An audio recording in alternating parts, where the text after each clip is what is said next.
من سيحبك أكثر من الرحمن؟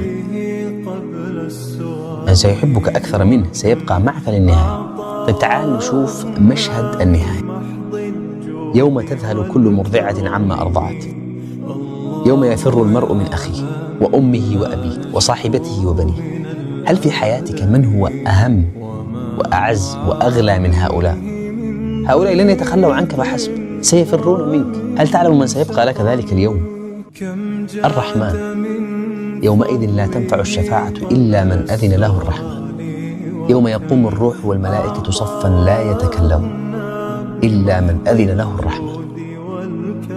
موقف مهيب جلل تقف فيه وحيدا خائفا، تحمل فوق كتفيك ذنوبك، تخلى عنك أقرب الناس لك، فتجد الله رغم كل ما اقترفته في حقه يتحدث عن ذاته بوصفه الرحمن، لا الجبار ولا المنتقم.